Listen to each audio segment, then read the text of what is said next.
Olá, seja muito bem-vindo a mais um episódio do Divã do Marketing nessa terceira temporada.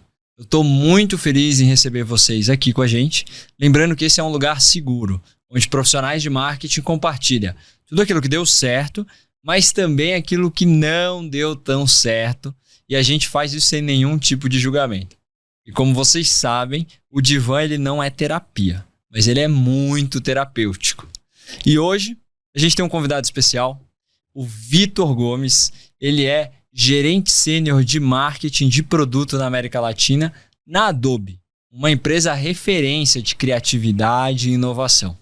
Eu estou muito feliz, Vitor, de te receber aqui, porque eu acho que esse papo aqui vai longe. A gente vai falar de bastante coisa legal. Para a gente começar, eu quero te perguntar, o que te traz hoje para o Divã? Olha, Victor, um prazer estar aqui. Obrigado aí pelo convite. Uma honra falar com vocês. E o que me traz aqui é que eu não aguento mais falar sobre inteligência artificial. Porra. E a gente vai falar, né? Não tem como fugir desse assunto, né? A gente tenta ir para um lado e volta e ele tá sempre nos perseguindo, né? Esse é o tema.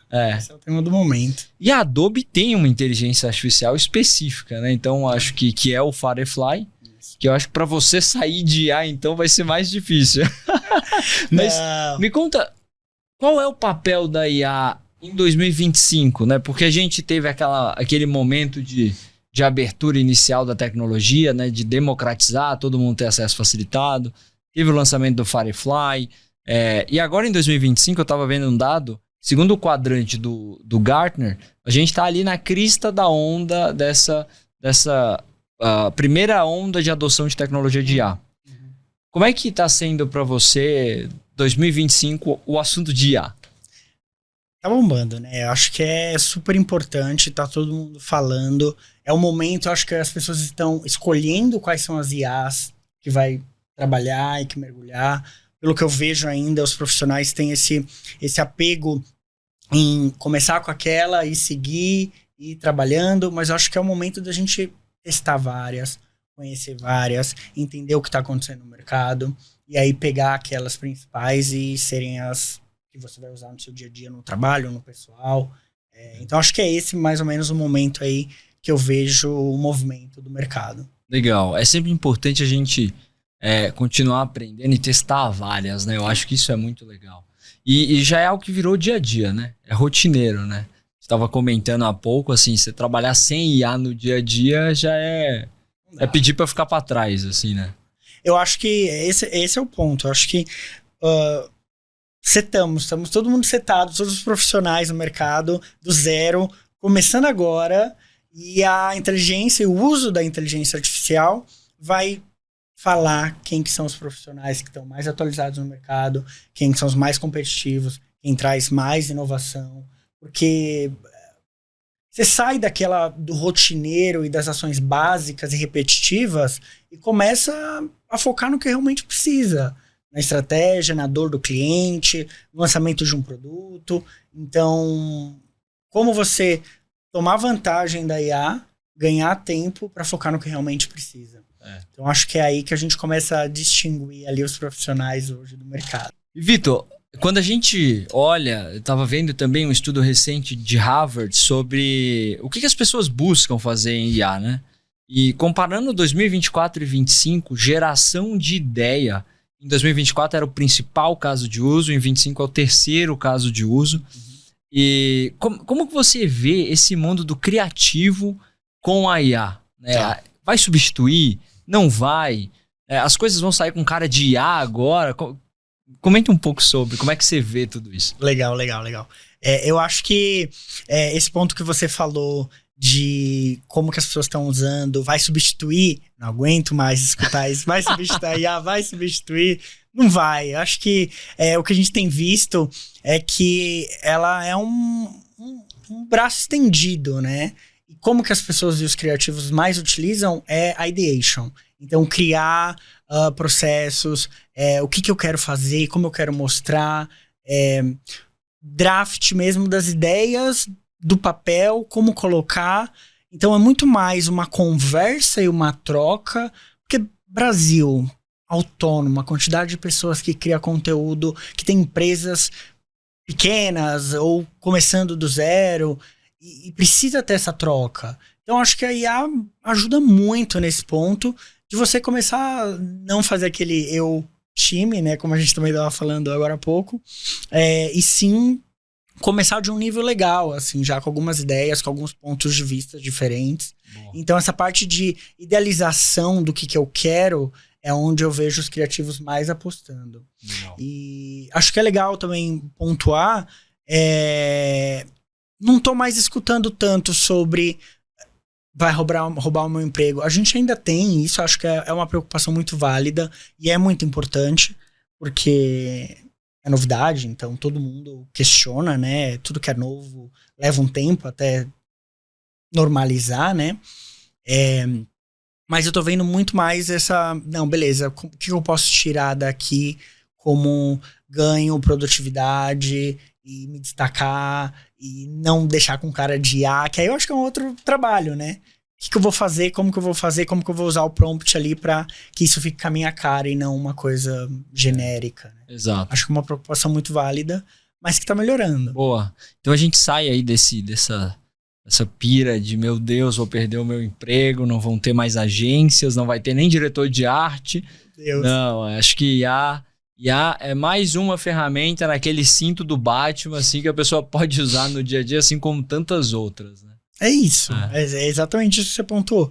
Acho que é mais uma ferramenta que a pessoa pode construir do zero ou não seu projeto usando inteligência artificial, como criar um draft de um projeto e depois usar outras ferramentas, inúmeras ferramentas. Legal. E aí começa na IA, vai pro Photoshop, vai pro celular, no Lightroom, no celular, depois volta pro Firefly. Então, assim, fica muito fluido. A ideia é que o processo não tem uma regra, né? Começo aqui, termino ali. Acho que funciona diferente para cada pessoa, né? Para cada dor, para cada público, para cada demanda que o criativo tem. Então, acho que é isso. Acho que é um fluxo fluido. Legal, ótimo. Bem, se você está curtindo, não esqueça de curtir aí dentro da plataforma e também de deixar o seu comentário e nos seguir também, para você continuar vendo que os problemas e desafios e até aquele saco cheio de IA que você pode estar sentindo também não é só seu. Na verdade, só muda de endereço. Vitor, vamos falar agora sobre a sua função, porque eu acho que tem muita coisa legal para você compartilhar com a gente. Então, você teve como gerente de marketing da Adobe, depois agora, né, esse papel mais recente, gerente de marketing de produto.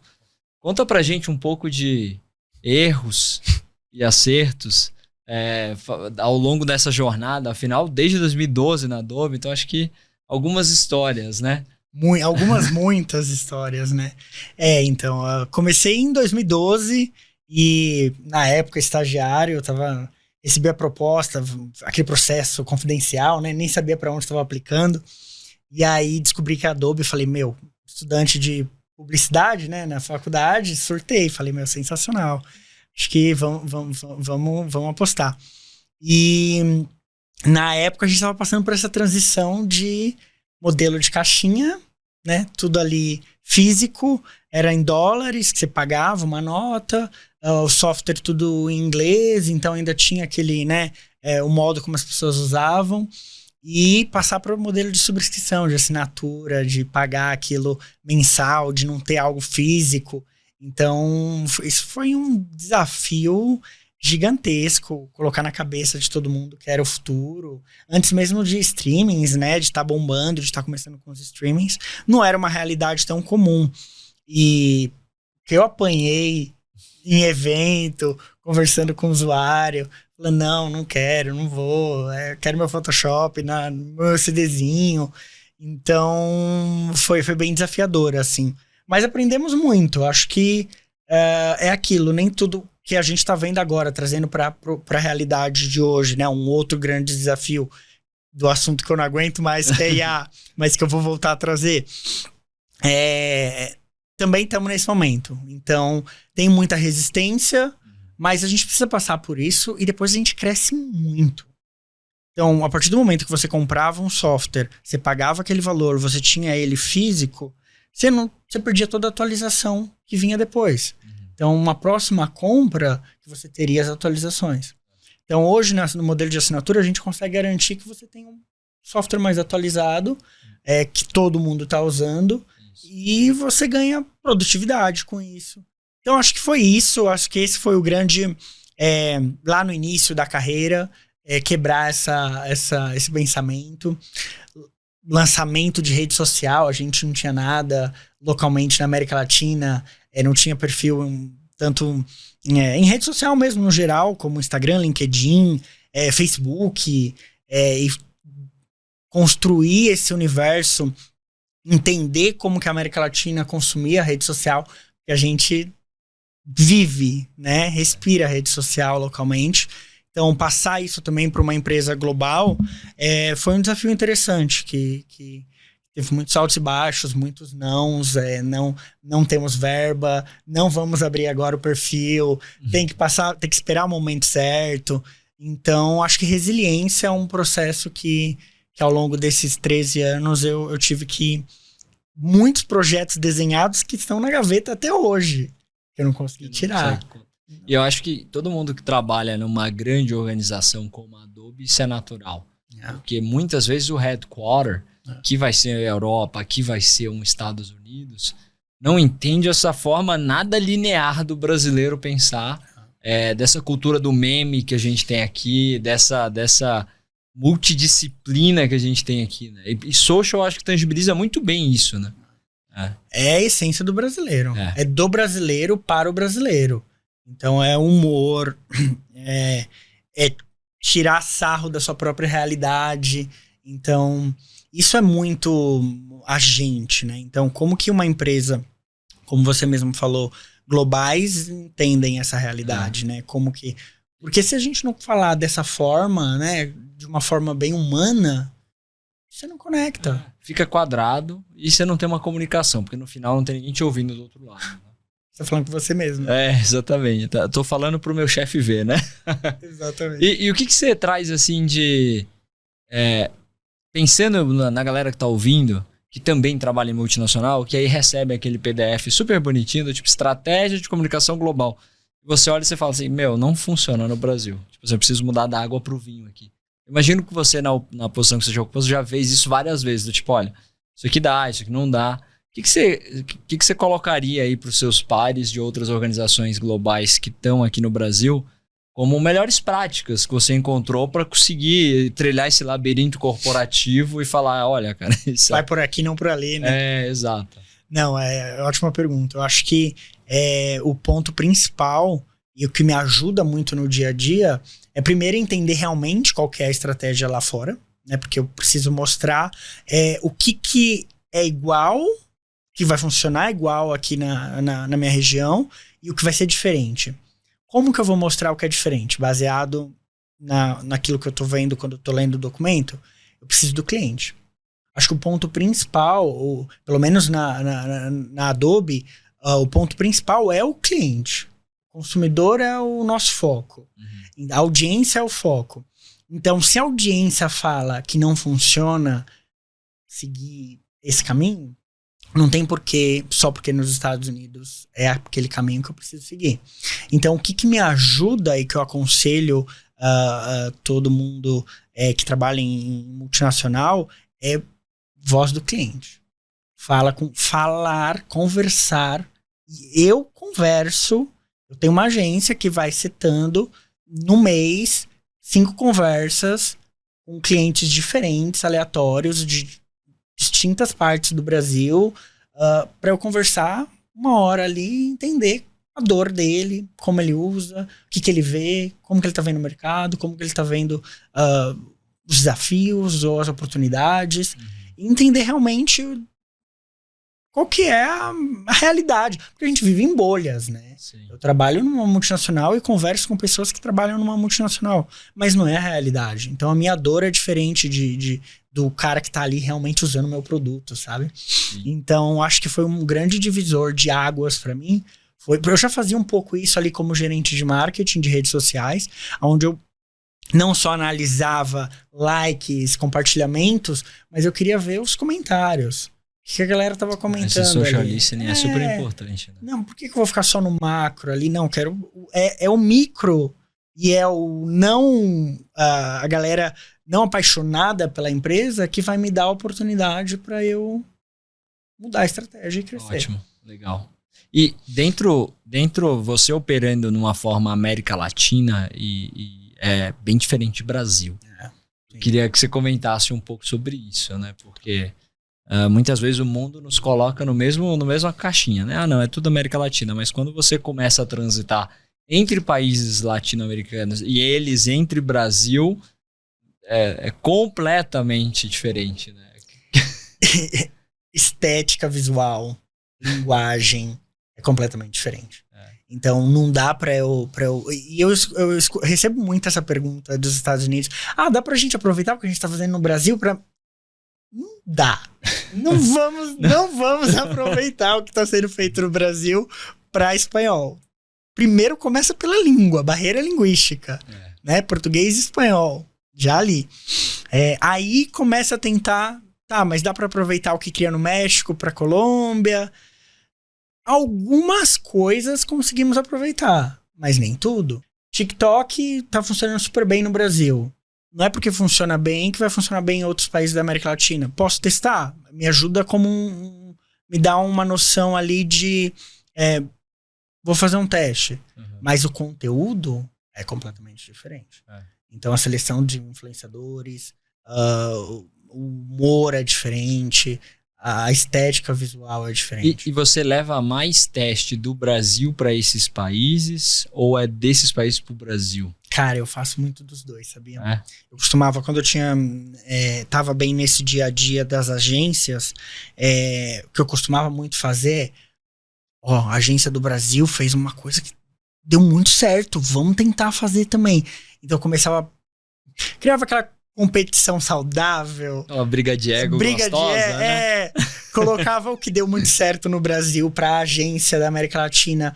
Dá pra gente fazer alguma coisa legal? Ou melhor? E levava também. Então, o que eu fazia? Eu tinha lá uma apresentação mensal das agências, né? Eu rodava primeiro Brasil, depois vinha em espanhol e vice-versa. E sempre pedia para o atendimento da outra agência participar da reunião que estava rolando do país, da outra região. Porque ele estava ali entendendo, consumindo, aprendendo também. Não só eu, novamente, não só eu falando, mas o cliente falando, a pessoa falando. Então, acho que essa é uma estratégia que eu sempre tentei fazer para tentar puxar, sabe, a barreira para cima. Porque ideias boas surgem de todas as partes, né? E de formas diferentes. Sim. Temos que testar. Nem sempre vai funcionar. Eu acho que você traz para a discussão um fundamento do marketing que é muito importante, dessa questão da centralização do cliente no negócio. Mas também não adianta você fazer 10 entrevistas e não implementar nada que o cara está falando, né? Então, lembrando assim do conceito do marketing que passa por distribuição, por pricing, muito mais do que uma estética visual ou do engajamento social. O marketing, na sua essência, quando você traz essas conversas para dentro, que você começa a ter o tato ali e ver o que você pode melhorar, né? Eu acho que isso é super legal e é um arroz com feijão que não é todo mundo que faz, né? Eu confesso que no meu anos como marketing era algo que não era bem distante para mim. Hoje, como marketing de produto, é uma realidade.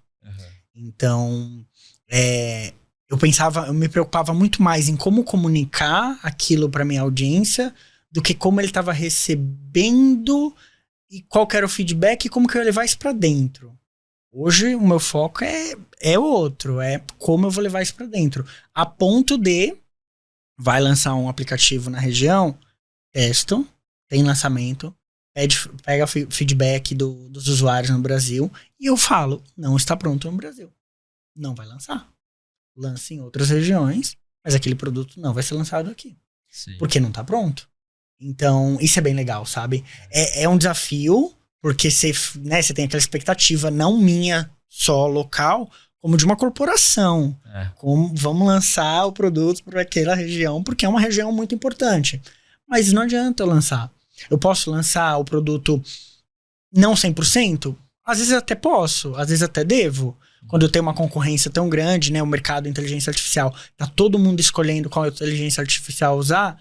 Eu acho que ao invés de eu ter o produto 100% pronto, eu posso estar no mercado já testando e evoluindo e aprendendo com o meu usuário, né? Melhorando o meu produto. Mas tem outras que eu preciso ter o produto... E também tem muito da questão do produto em si, como você está bem observado. Porque assim, na expectativa de como a gente está numa curva de early adopter de tecnologia de IA, eu não espero um produto lapidado, né? Pronto. Eu espero testar, né? Então, do mesmo jeito que a corporação está testando o produto, a pessoa também está testando seus conhecimentos de IA e aí vai essa cocriação. O que é interessante a gente falar, porque a Adobe tem um portfólio gigante, né? Então, outros produtos, você já vai estar numa outra curva de adoção que, cara, isso aqui tem que estar... Esse tipo de...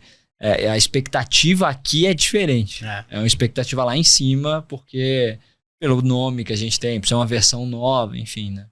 Isso é legal. Eu acho que um exemplo claro que eu posso te entregar para vocês é Photoshop, né? O Photoshop é um dos mais conhecidos. Acho que Photoshop e PDF, né? O famoso PDF que é o Acrobat. São aplicativos que muita gente conhece, todo mundo conhece, já usou em algum momento, já falou, né? O Photoshop já virou até um verbo. Mas como eu trago o Photoshop para o celular? Como que eu trago o Photoshop para essa nova geração, né, que não está acostumada a usar Photoshop em outras plataformas? Nunca usou, né? Quais são os termos que todo mundo usa e conhece de Photoshop Layer, camadas? Se eu falo isso para um designer, ele sabe, você sabe do que eu estou te falando. Mas se eu falo isso para minha afilhada, que é da Gen Z... para ela, eu não entrego, entendeu? Uma mensagem. Então, é como eu entendo isso e volto pro time interno falar, olha, a base do produto é a mesma, mas a gente precisa adaptar o nome da feature, precisa mudar o processo, o workflow, porque é diferente. É um novo device, né? Uma outra surface, né? Então, precisa de uma maturidade maior, assim, para o produto sair e não decepcionar. E muitas vezes, porque a Adobe ela tem um contexto, né, de embora tá no mundo da tecnologia, ela passou por diversas transformações, né? A da caixinha para o subscription, agora a gente está falando de IA, num portfólio muito grande, ou seja, vocês atendem diversos usuários, né? Fotógrafo, o designer, o arte finalista, o pessoal do marketing. Então é natural que ao longo de todo esse tempo que vocês estão na liderança, né, nessa frente, como uma empresa muito inovadora, você ter esses ciclos, né? E aí eu acho muito legal você trazer esse ciclo do Gen Z, que não está acostumado a trabalhar com teclado e com mouse, né? Está acostumado a editar enquanto ele está num metrô, num ônibus, no Uber, ele está editando. A gente tem esses celulares que são com capacidades agora de processamento absurdas em termos de gráfico, de ações que você consegue fazer dentro. Né? Como é que está sendo isso? Ou seja, a gente tem o mesmo produto com outros nomes para um novo buyer, numa nova plataforma, e a gente está fazendo não com a expectativa de crescimento, mas com a expectativa de se manter relevante numa nova geração. É isso. Que loucura. Muda tudo. Muda o produto, muda o nome, muda como eu comunico, como eu escuto, muda tudo. Acho que é muita pesquisa, tem que conversar muito com o usuário, tem que entender qual que é a realidade, como que ele usa, como você falou. Não é sentado ali com um fonezinho, escutando música, super concentrado no computador, como muitos criativos fazem, no caos do movimento, né? Então, no celular ou no iPad. Então, é difícil, assim. São produtos, às vezes é o mesmo produto, mas que vai performar ou vai ter... foi construído de forma diferente. E se eu não souber como comunicar, às vezes a própria marca, que eu acabo de falar e que a gente sabe quão forte funciona ao contrário. Porque Photoshop, para profissional, é difícil para mim. Eu não vou. Como eu vou usar o Photoshop no celular? É para profissional, não é para mim, entendeu? Então até o próprio nome, a própria marca se torna um desafio. Exato. Esse foi um outro exemplo. Quando a gente fez lançamento de Adobe Express, é uma plataforma rápida, prática, tem templates prontos para você criar conteúdo de marketing, para você postar em rede social. Eu fui uma pessoa que pontuei várias vezes. O Adobe aqui passa uma complexidade. Né? É profissional demais para mim, entendeu? É interessante porque mesmo pessoas como geração Z que não tiveram contato, eles trazem essa memória, essa herança de complexidade, de difícil, né? E aí meio que você tem que desconstruir isso, né? Que é difícil, né? Muito. Tá super consolidado, foi um trabalho de anos construindo aquela marca, uma reputação, né? Como que as pessoas a veem. E agora eu preciso falar, olha, não, existe, essa marca existe, essa complexidade ainda existe, mas a gente tem outros caminhos, a gente tem outras opções, a gente tem outros... Quando e se você quiser ir para complexidade, tá aqui. Você pode, e vai conectar. Um conecta com o outro. Então, o complexo conecta com o celular, que conecta com a versão da web, que você pode trabalhar também.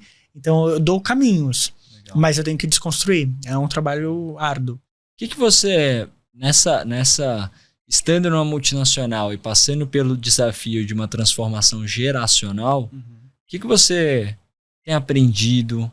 De repente, o que você fez que flopou? Que você, putz, eu achei que era por aqui, não era. Porque muitas pessoas estão com esse desafio. Geração Z está chegando num cargo de liderança agora. Geração Z já é ativa economicamente. O que você tem visto, feito ou flopado? Conta pra gente. Eu acho que influenciadores, de modo geral, é um caminho que é difícil a gente conseguir vender lá para fora. Então eu tive um pouco de dificuldade no início de quão importante era, né, essa relação de nova geração e como as pessoas usam, porque eu aprendi a usar o Photoshop na escola ou com o professor. Hoje em dia não é mais assim. Então hoje em dia as pessoas consomem conteúdo no TikTok ali, vídeo super rápido para fazer aquilo e pronto. Então, acho que esse foi um grande desafio, mostrar a relevância e a importância de que eu preciso trabalhar com influenciadores para eles falarem da marca. Acho que a gente falar da marca deixa de ser uma prioridade. Então, o trabalho de estar aqui conversando com os usuários, de entender como ele consome o conteúdo, de ver como que ele pega a referência do mercado. Acho que tudo isso é muito relevante, muito importante. Flopado, muita coisa. Vários projetos que eu coloquei na gaveta. Meu sonho era fazer um road tour em universidades, botar um caminhão e falando com essa nova geração e fazendo parcerias com outras empresas locais brasileiras e ficar rodando e falando sobre produto e mostrando, usando. Mas tudo tem um processo. Não consegui. Não fiz isso ainda. Mas tá na minha gaveta. Talvez o time não existiu, não consegui, não tinha verba, ou não tinha equipe formada, ou não tinha um produto pronto. Então, a gente esbarra ali vários pontos, vários fatores, mas acho que a gente não pode perder. Tá ali. Em algum momento vem. E quando vem, tem que pegar a oportunidade e faz acontecer. O que você acha que dos projetos, essa composição dos projetos ficaram na gaveta, né? Tem time, tem verba. O quanto que você pesa pelo fato de um aprovador ser um externo? Então, se você tivesse esse mesmo projeto, mesma situação, e o seu decisor, aprovador final lá em cima fosse um brasileiro, você acha que iria ou não? Mais fácil. É mais fácil. Até quando eu tenho vozes mais ativas, então, por exemplo, a minha realidade lá, eu tô há 13 anos. Eu não tinha uma diretora de marketing, um diretor de marketing regional. Então, era eu literalmente sozinho, reportando para fora, que em algum momento foi a América Latina, que aí já começa a ser um pouco mais fácil, mas grande parte da minha história foi reportando direto lá para Norte América.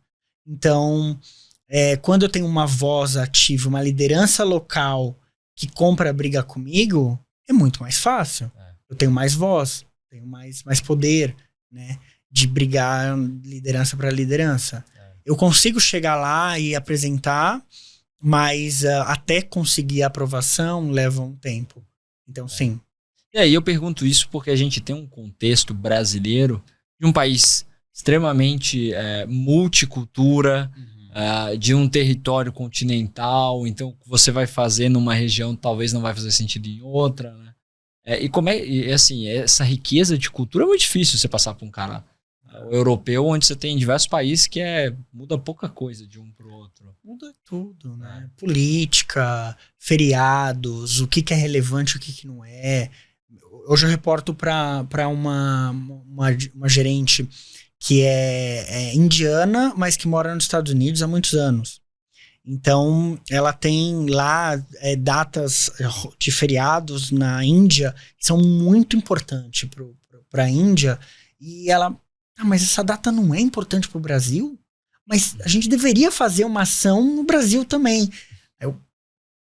Nessa data não vamos fazer.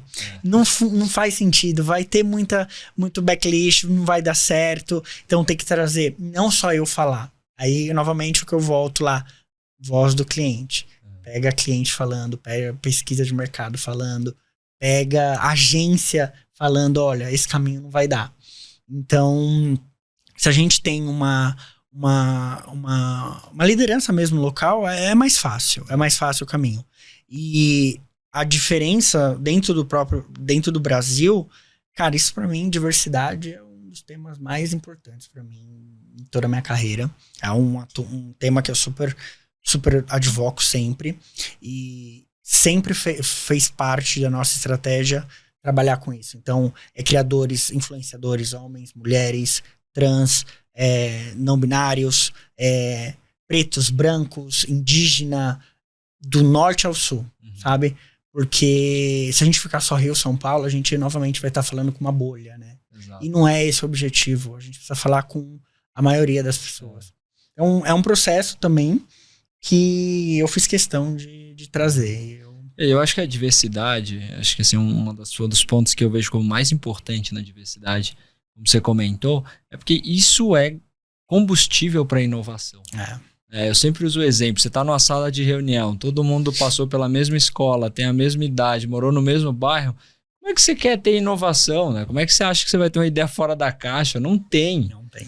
E aí é nesse momento que você traz essa diversidade de pensamento, de backgrounds diferentes, que aí vai surgir, né? E aí você soma aquilo ali, aí vem uma coisa distinta de verdade, né?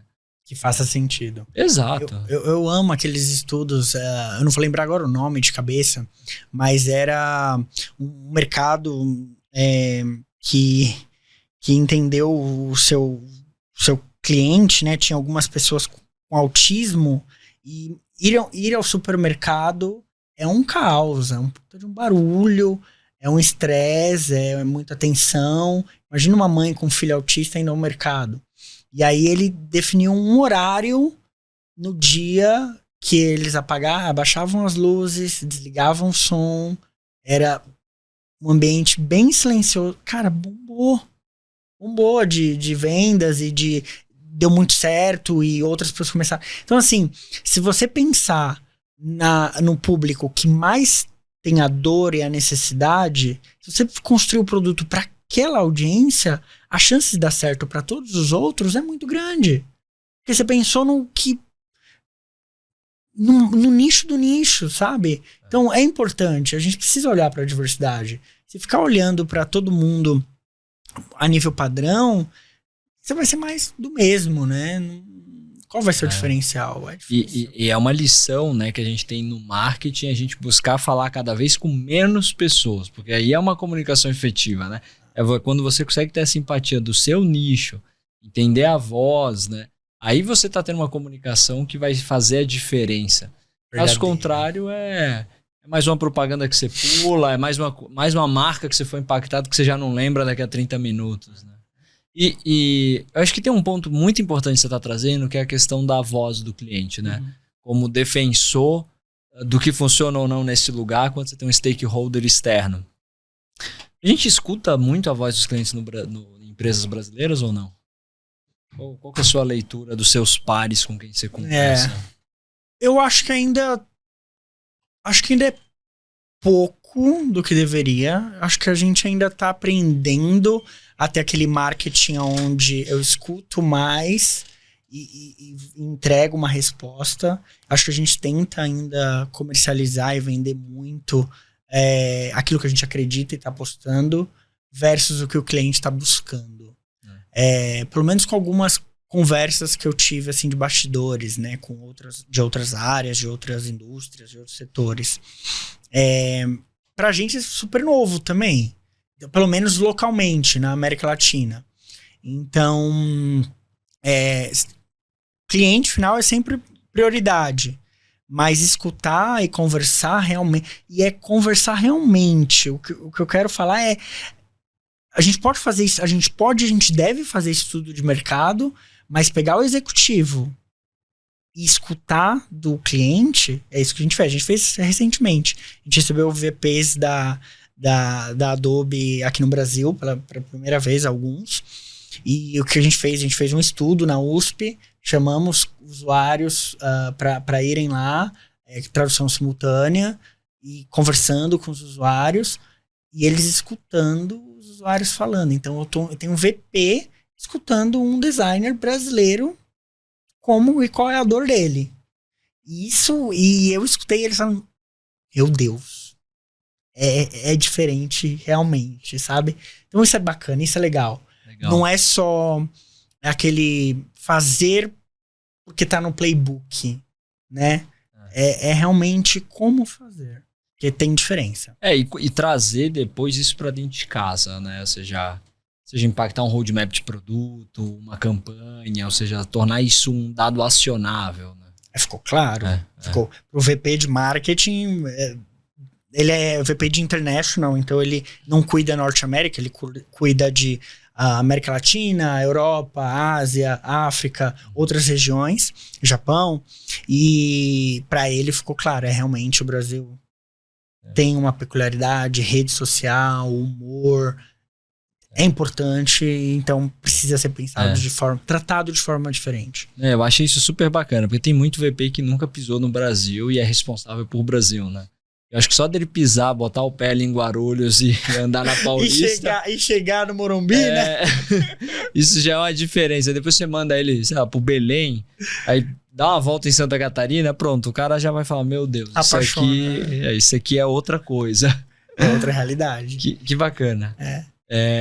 Pessoal, tô passando para lembrar você, se você ainda não curtiu, deixa o seu like, comenta também o que você tá achando desse papo que a gente tá tendo. E também não esqueça de se inscrever para você poder acompanhar os próximos episódios. Vitor, aproveita que você está no divã, fica à vontade. Agora eu quero que você abra o coração. Legal. Vamos falar um pouco de, cara, o que a gente não aguenta mais? A gente falou um pouco dessa saturação de IA que ninguém aguenta mais. Mas dentro do mundo do marketing, dentro do processo criativo, fica à vontade. Você tá aqui no seu espaço seguro para você abrir o jogo com todo mundo que está nos acompanhando.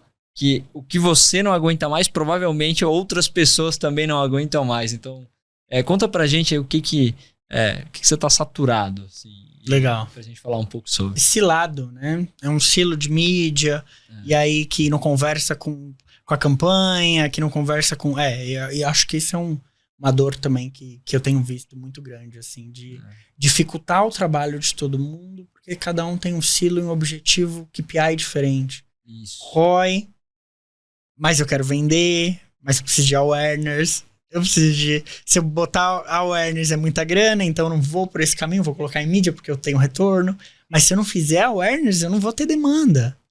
Então, essa é uma conversa, uma briga. Fazer out of home. Não aguento escutar isso mais. Exato. E como é que é essa questão do out of home para empresas de tecnologia? Porque, cara, o out of home tá voltando com tudo, as pessoas estão fazendo, só que tem aquela questão da mensuração. Aí, então, certa vez eu vi uma chart que eu achei muito legal, que foi assim, a pessoa tá fazendo muito, medindo muito crescimento, só pode estar esquecendo de crescer também, né? É isso, é exatamente isso. Essa é a dor. Né? Eu não aguento mais isso. É tentar defender o porquê que a gente precisa fazer. Porque é preciso. Eu preciso estar E a gente tem que estar no dia a dia e não só ali no momento de lazer. Então você vai impactar sempre a pessoa no momento de lazer dela.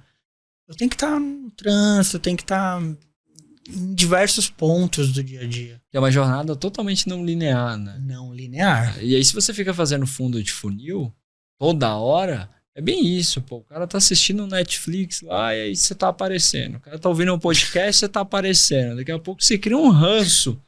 Não quero. Pô, só me atrapalha essa marca. Bota uma experiência no meio da cidade, sabe? Entrega algum benefício. O cara vai fazer, interessante. Vai te olhar, até no final do funil, vai te olhar com outro olhar. Vai lembrar uma experiência positiva, né? Pô, aquele dia... Sabe, ali na marginal, as bikes, a galera tá indo correr. Faz um espaço lá, sabe? Conecta as pessoas. Outra coisa, conectar pessoas, físico, sabe? Acho que isso também, os criativos têm muito isso. Querem estar fisicamente juntos. Então, se eu conseguir entregar um pouco mais de experiência, né, offline, acho que isso repercute no online também. Legal. Mas é difícil, não é fácil não. Porque como mensurar? E aí, e dentro disso de como mensurar, você trocou um assunto bem legal, que é assim, se cada silo do marketing tem um KPI específico e não tá olhando para a última linha que é venda, cada um fica puxando a sardinha pro seu lado, né? E aí a pessoa que talvez não tem mais dificuldade de mensurar, que é a galera do branding, por exemplo, sofre. Vai perder orçamento. Então, faz muito sentido isso que você está falando, né? Ou seja, a gente olhar o mundo como ele é, a gente não ter essa distinção entre B2C e B2B, no final são pessoas, a gente precisa conectar com essas pessoas, né? Só pensar no como eu vou vender a minha solução para o mercado de trabalho, não. Acho que como que esse cara vai usar no dia a dia o meu produto, a minha solução... e vai mudar ali a rotina dele, aí sim o cara leva isso pro trabalho. Então acho que como você falou, é o de humano para humano. Se ele é B2B ou B2C, isso vem depois. É indiferente. No final, todos estamos brigando pela mesma atenção, né? É isso. Vitor, eu adorei te ter aqui no Divã. Espero que você tenha gostado. Espero que você, quem está assistindo, também tenha gostado. E vamos fazer um bate-bola aqui pra gente finalizar.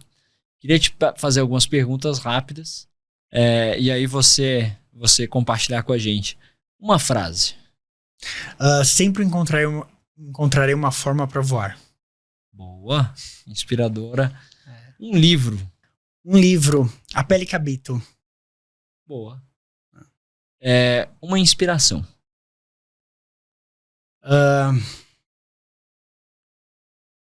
Mulher. A força... como ela faz tudo acontecer e entrega o seu máximo, não sei, eu admiro muito as mulheres. Vitor, fica à vontade para você deixar os recados finais. Como que o pessoal conecta contigo? Como que o pessoal te conhece um pouco mais? Fica à vontade para deixar sua mensagem. Mais uma vez, super obrigado por ter vindo aqui no Divã. Imagina, eu que agradeço a oportunidade, agradeço a atenção, bater um papo aí, entender um pouquinho como o mercado tá andando. Quem quiser conhecer um pouquinho mais sobre mim, Vitor Gomes, LinkedIn, fiquem à vontade. Conhecer os nossos perfis nas redes sociais também, escutar ali do que os influenciadores têm para falar. A gente tem muita novidade, inteligência artificial tá vindo com tudo. Tem muita coisa nova que vai acontecer até o final do ano. Tô ansioso para escutar. A gente lança e conversa com os clientes para saber o que tá acontecendo. Legal, ótimo.